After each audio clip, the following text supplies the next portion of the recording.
Bienvenidos al segundo parcial. Bloque, la Tierra y el universo. ¿Cuáles van a ser los temas que vamos a desarrollar? Analizan la importancia del agua en la estructura y vida del planeta. Valoran la calidad del agua que consumen utilizando de forma eficiente y responsable, sometiendo a la purificación antes de consumirla en su escuela y sus hogares. Describen los principales procesos de contaminación del agua y muestran sensibilidad para prevenirlos. Describen la estructura de la atmósfera y las características de cada capa, identificando sus componentes. Esos son los temas propuestos a desarrollar. Miremos el primero, que es la hidrósfera. Es una capa acuosa del planeta. Está formada por toda el agua de la Tierra. ¿Cuál es toda el agua? El agua toda la que tenemos, sólida, líquida o gaseosa. ¿Ok? ¿Qué es el ciclo hidrológico? El ciclo hidrológico es un ciclo biogeoquímico, que consiste en la circulación continua del agua entre la hidrósfera, atmósfera, litósfera y biosfera. Tenemos dentro del ciclo interno y ciclo externo. Ok, ¿a qué se refiere cuando decimos que es el ciclo externo?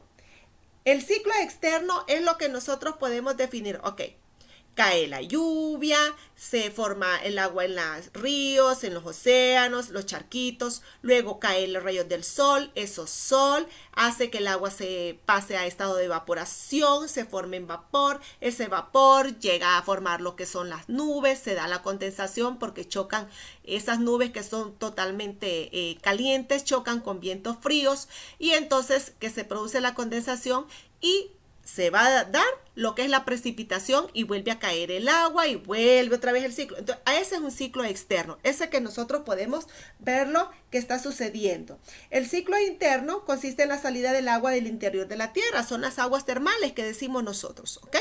Entonces, vean, dentro del ciclo hidrológico lo tenemos de dos formas, el ciclo externo y el ciclo interno, ¿ok? Ahora bien, ¿cuál es la fórmula química del agua? Nosotros ya sabemos que el agua está formado por dos átomos de hidrógeno y uno de oxígeno. ¿Okay? Esa es la fórmula química del agua. Los estados del agua ya sabemos que lo tenemos sólido, líquido y gaseoso. El sólido, ¿dónde lo podemos encontrar? En los icebergs, en las aguas congeladas de los océanos, en los granizos que caen cuando está lloviendo. Esa es agua sólida. ¿Ok? O cuando la sacamos de la refrigeradora del freezer, que también sacamos cubitos de hielo.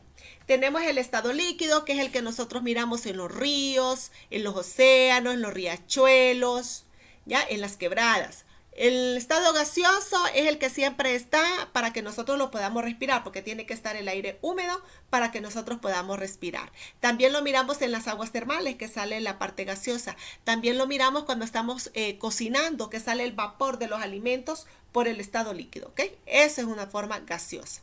Ahora bien, el uso del agua. ¿Cuáles van a ser los usos del agua? Agua potable, procesos industriales, generación de energía eléctrica, la agricultura, para deporte, para el aseo personal. Tenemos una gran variedad de usos de lo que es el agua. Recuerden, además de nuestro cuerpecito, porque nuestro cuerpecito está constituido por el 75% de agua, ¿ok? Entonces, bien. Entonces, resumiendo, ¿cuáles van a ser los dos ciclos del ciclo hidrológico? Tenemos dos, el ciclo externo y el ciclo interno. En el ciclo externo, ¿cuáles son los procesos que van a participar? Evaporación, cuando el agua se forma en estado de vapor y llega a las nubes. En las nubes se va a dar el proceso de condensación porque chocan con aire frío para que luego se dé la precipitación. Ese es el ciclo externo. El ciclo interno es lo que nosotros lo sacamos de adentro de la Tierra, ya que son las aguas hidrotermales o termales que nosotros les decimos, también está en la parte de los volcanes. Hay volcanes que son de agua. ¿Ok? Propiedades físicas del agua. Las propiedades, las que más que nosotros conocemos. Hablamos de lo que es la densidad. Cuando nosotros referimos a lo que es la densidad, ¿se han fijado ustedes que nosotros podemos flotar? ¿Por qué? Por la densidad del agua. ¿Ok? Cuando un cuerpo ya fallece, entonces el cuerpo sale a la superficie. ¿Por qué? Porque su densidad llega a ser menor a la densidad de lo que tiene el agua. ¿Se han fijado que algunos insectos pueden caminar encima de lo que es el agua? De esos que tienen como unas patitas largas. Ya, el que está abajo que hablamos, ¿por qué? Porque su densidad es menor que la densidad del agua. ¿ok? Entonces, además de que el agua tiene una tensión superficial, que esa es otra propiedad física que tiene el agua. Entonces, cuando estamos hablando de la densidad, estamos hablando de la relación que hay entre la masa y el volumen de una sustancia. El agua a presión normal tiene una densidad mínima de 0.958 kilogramos sobre litros a 100 grados Celsius. Y al bajar la temperatura, su densidad aumenta y sigue aumentando constantemente hasta llegar a los 3.8 grados Celsius, donde su densidad es de 1 kilogramo sobre litro. Entonces, a partir de ese punto, su densidad comienza a disminuir. ¿Por qué? Porque llegamos al punto a 0 grados Celsius. ¿Qué sucede a los 0 grados Celsius? Que el agua se vuelve sólida. ¿Ok? Bien, hablemos de la otra característica que tiene, que es la capacidad calorífica. ¿A qué se refiere la capacidad calorífica? Es la cantidad de calor que permite variar en 1 grado la temperatura de un cuerpo. A eso se refiere la capacidad calorífica. Por tener capacidad calorífica es que puede absorber el calor de otros cuerpos. ¿Qué sucede cuando nosotros llegamos bien cansaditos de jugar y llegamos todos sudaditos? ¿Qué sucede cuando nos bañamos? ¿Baja o aumenta la temperatura en nuestro cuerpo? ¿Verdad? Que inmediatamente comienza a bajar la temperatura de nuestro cuerpo. ¿Por qué? Porque el agua tiene esa capacidad calorífica de poder absorber las cantidades del calor. Ok, cuando hablamos de tensión superficial, en la tensión superficial es un fenómeno provocado por la fuerza de atracción intermolecular llamada cohesión. Es decir, se unen las moléculas unas contra otras en el estado líquido, y entonces por esa razón es que algunos animalitos pueden caminar sobre ella, o también, no sé si a ustedes les ha pasado cuando han ido a bañar alguna piscina o algún río, que si usted se tira de pancita sobre el agua, usted queda quemado todo su estómago, ¿cierto? Pero es por la tensión superficial, es decir, la resistencia a ser penetrada. Entonces, ¿qué es lo que hace usted para poder introducir dentro del agua y no golpear su cuerpecito? ¿Se han fijado cómo se tiran los nadadores, verdad? Que tiran las puntas de sus manos, son las que introducen primero dentro del agua para romper la tensión superficial y no hacerse daño en su cabecita. Cuando hablamos de capilaridad, en la capilaridad se refiere al fenómeno de ascenso del agua por capilares o poros del suelo. Es dependiente de la tensión superficial. El agua asciende capilarmente por las raíces y el tallo de las plantas para llegar a las ramas y hojas. Por medio de la capilaridad, así como muestra el ejemplo, es que se permite que, por ejemplo, las floristerías colocan los tallos de los claveles dentro de agua con color y lo dejan de un día hacia otro. Entonces, al día siguiente, ¿qué es lo que ha sucedido por la capilaridad? El color ha ascendido por los xilemas y floemas que tiene los tallos del clavelito y permite llegar hasta el clavel, y por esa razón se tinta de diferentes colores. De esa forma lo hacen utilizando lo que es la capilaridad, que es una propiedad física de lo que es del agua. Miremos las propiedades químicas. En las propiedades químicas tenemos primero lo que es el pH. El pH es un índice de concentración de los iones de hidrógeno del agua. ¿Ok? Ese es el pH. Por ejemplo, el pH para que sea neutro tiene que ser 7. Si es menor de 7 es ácido. Si es mayor de 7 es alcalino. Ahora, ¿en qué nos ayuda esto? Esto nos permite en saber qué tipo de agua. Vaya, les voy a poner el caso. A las personas que les llega agua, que son aguas de pozo, ¿cómo será el agua? ¿Ácida o alcalina? ¿Se han fijado ustedes en la sedimentación que se da en las aguas que son de pozo? Es un tipo como de sal, ¿ya? Entonces, por esa razón son alcalinas, son aguas duras, son aguas que cuesta que el jabón haga espuma. ¿Okay? Entonces, por esa razón se les conoce como alcalina. Entonces, el pH es lo que nos determina la concentración de iones de hidrógeno en esa agua. La reactividad es la capacidad del agua de reaccionar con otras sustancias. Esa capacidad que tiene de poderse. ¿Se han fijado ustedes, por ejemplo, cómo le hace cuando usted coloca un Alka-Seltzer dentro del agua? ¿Se ha fijado usted cuál es la reacción que hace? Le hace shhh, ¿ya? Entonces vean ustedes, esa es una reactividad. Es la capacidad que tiene el agua de reaccionar con otras sustancias de acuerdo a su estructura molecular, ¿ok? Es decir, que va a reaccionar con anhídridos para formar oxiácidos, con los ácidos para formar hidróxidos y reaccionar con los no metales, y así sucesivamente hasta que se dan los hidratos. Ok, Cuando hablamos de acción disolvente, el agua es un elemento que se considera que es el líquido que más sustancias disuelve, a excepción de lo que es el mercurio, que el mercurio es el mejor disolvente que existe. ¿Okay? Pero el agua es el que se considera como segundo como disolvente, ya que es un líquido que disuelve casi todas las sustancias. Casi todas, porque ustedes saben que hay algunas sustancias que no las puede diluir, como lo es las grasas. Miremos contaminación del agua. Bueno, cuando hablamos de contaminación del agua, jóvenes, si hablamos de lo que es la basura, yo creo que ustedes se han fijado el daño que ocasiona toda la basura que están tirando en Guatemala y viene a dar a nuestras costas de Omoa, que ese es el problema que se da todos los años, porque viene a dar toda la basura que esa gente tira en el agua y viene a darnos a nosotros a la costa de lo que es toda la parte de lo que es Omoa. Ok. Si hablamos de nuestra tortuguita, vean ustedes lo que está ocasionando este tipo de contaminación de las bolsas plásticas, que las tortugas piensan que son alimento y terminan devorándose estas bolsitas y terminan muriendo.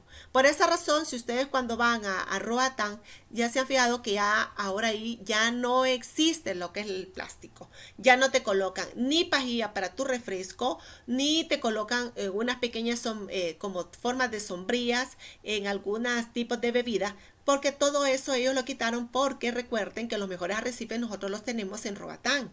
Entonces, todo lo que es plástico, para evitar que las personas sigan tirando plástico a nuestros océanos y se mueran nuestra fauna marina.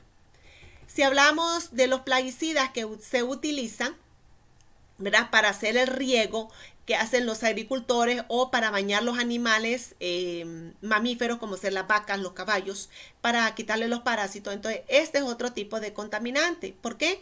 Porque este contaminante no es degradable, se mantiene en donde ha sido irrigado.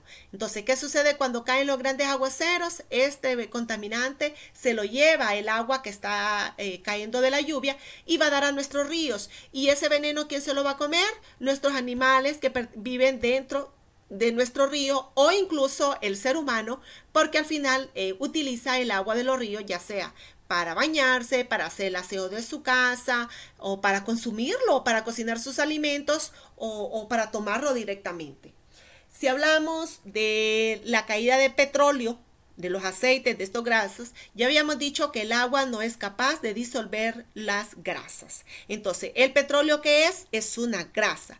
¿Qué hace? No permite que entre con facilidad la luz del sol dentro de nuestros océanos y comienzan a morir nuestros animalitos que están en esa zona. Entonces, es un contaminante, ¿verdad? Súper, súper dañino. Y si hablamos de las aguas negras que decimos nosotros, que son aguas residuales, si ustedes se fijan aquí en Tegucigalpa, ¿a dónde van a dar todas las aguas residuales? Al río Choluteca. Entonces el río Choluteca está totalmente contaminado. Por esa razón es que en verano esas aguas, el río Choluteca, cuando usted pasa cerca de ahí, siente un mal olor por el gran contaminante. ¿Por qué? Porque nosotros no tenemos la separación. Nosotros tenemos en el mismo conducto de aguas residuales tenemos el de la pila que sale jabón, el del baño que sale jabón, el de la cocina que sale jabón y el de las heces fecales que sale de nuestros sanitarios. Entonces vean, es una sola revoltura. Entonces, por esa razón, nosotros tenemos serios problemas en la contaminación del agua. ¿A qué nos va a llevar esta contaminación del agua? Nos va a llevar a que los animalitos, nuestros fauna marina, muera, a que nosotros los seres humanos empecemos a aparecer con enfermedades raras en nuestra piel, ¿ok? Y que nuestros alimentos también salgan contaminados, porque si estamos regando con agua contaminada, nos va a salir salmonela en los alimentos y nos va a perjudicar nuestro sistema digestivo. Entonces vean que todo es un ciclo. Nosotros los producimos, nosotros los utilizamos y al final nosotros los padecemos, ¿ok? A eso se refiere. Formas de aumentar la disponibilidad de agua. Se ha estado utilizando muchísimo la disponibilidad del agua en el sentido que en algunas aldeas o pueblos se están haciendo como unos pequeños acuíferos, es decir, hacen un gran agujero en la tierra y ese agujero lo forman de un plástico y ese plástico hace que cuando llueva el agua se vaya acumulando ahí, y como el plástico no le va a permitir que el agua se lo absorba la tierra, entonces son pequeños acuíferos y eso los utilizan para la irrigación y la producción de alimentos en tiempos de escasez de agua. Tenemos el aprovechamiento de agua lluvia, que es la que estoy refiriendo, ¿verdad? Que la gente la está guardando, la está almacenando para luego utilizarla en la agricultura. Los embalses, nosotros aquí en Tegucigalpa pues tenemos dos grandes embalses que se llama La Concepción y el otro se llama Francisco Morazán. Ya se está creando uno más porque sí, nosotros tenemos serios problemas en verano con la disponibilidad de agua. Es más, hace 2 años creo que tuvimos el problema más serio, que era cuando solo nos daban una vez por semana y a otros les daban una vez cada 15 días. Entonces teníamos serios problemas con la disponibilidad de agua dulce. Reutilización de aguas residuales. Aquí en Tegucigalpa nosotros no tenemos la reutilización de aguas residuales. Aquí no hay plantas de tratamiento. Miren, la única planta de tratamiento que yo conozco de aguas residuales la tenemos en Roatán, tenemos una, en Untila tenemos otra, ¿ya? ¿Por qué? Porque son zonas de turismo. Y como lo que tienen alrededor es agua, ellos tienen tener plantas de tratamiento para no descargar las heces fecales de aguas de jabón al océano, porque entonces morirían los mismos animalitos de los cuales ellos disponen para poder sacar cierta cantidad de dinero por el turismo. ¿Okay? Entonces nosotros aquí en Tegucigalpa no tenemos nada de reutilización de aguas residuales. La desalinización de aguas saladas, nosotros sale el precio para sacarle la sal al agua de los océanos es bastante alto. ¿Qué países son los que lo tienen? Los países grandes, los grandes industrializados, como ser uno de ellos es Inglaterra, Francia, son de los países que tienen añales de estar desalinizando las aguas saladas. ¿Ya? ¿Para qué? Para poder tener disponibilidad de agua y poderla utilizar dentro de las comunidades. ¿Cuáles van a ser nuestras tareas? Ok, vean cuáles son nuestras tareas. Primero me van a elaborar la portada alusiva al agua. Háganle una portada alusiva al agua. Formas de gotitas de agua, como un riachuelo, como les parezca, pero que sea algo alusivo al agua. Contestar en la guía de trabajo las páginas 30, 32, 36 y 38. Solo esas son las que me van a mandar. Después quedan inventando.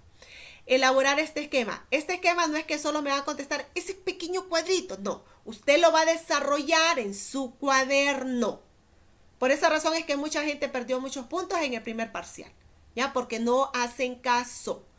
Me va a escribir cuál es su fórmula, cuál es el ángulo de enlace entre sus moléculas, sus propiedades físicas, cuáles son sus propiedades químicas, los usos que el ser humano le puede dar y la importancia de su calidad.